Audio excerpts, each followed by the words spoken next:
శ్రీను ఆద్య దగ్గరికి వచ్చి, నేను నీకు దూరంగా వెళ్ళిపోతున్నాను ఆద్య, నాకు బ్రతకాలం లేదు అని చెప్పి పడుకున్న ఆద్యతో చెప్పి ఇంట్లో లెటర్ రాసి పెట్టి ఇంట్లో నుండి వెళ్ళిపోతాడు. ఉదయం అవగానే ఆ లెటర్ని పద్మ చదువుతుంది. ఇక వెంటనే అన్నయ్య వదిన అంటూ కేకలు పెడుతూ వస్తూ ఉంటుంది.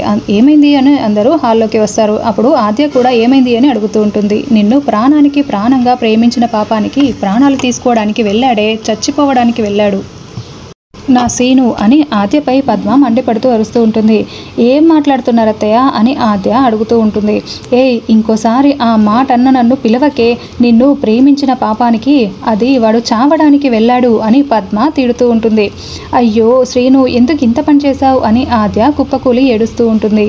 పెద్దనాన్న, ఏదో ఒకటి చేసి శ్రీనుని కాపాడండి పెద్దనాన్న అని ఆద్య వేడుకుంటూ ఉంటుంది. ముందు ఊర్లో నుండి ఊరు చివరి వరకు మొత్తం అంతా వెతకండి. శివరాం, వెంకట్రావు, పద వెళ్దాం, వెతుకుదాం అని రఘురాం అందరూ కూడా ఊరంతా వెతుకుతూ ఉంటారు. ఇంకోవైపు జానకి రామలక్ష్మికి ఫోన్ చేస్తూ ఉంటుంది.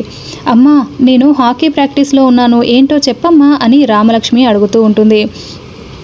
రామ, శ్రీనయ్య ఇంట్లో కనిపించట్లేదమ్మా, చచ్చిపోవడానికి వెళ్ళాడు అని జరిగిన విషయం మొత్తం కూడా జానకి చెప్తూ ఉంటుంది. అయ్యో బావెందుకు ఇలాంటి పని చేశాడు, నేను ఇప్పుడే వస్తున్నా అని రామలక్ష్మి హాకీ ప్రాక్టీస్ చేయకుండా అక్కడి నుండి పరుగులు పెట్టి స్కూటీలో బయలుదేరి వస్తూ ఉంటుంది.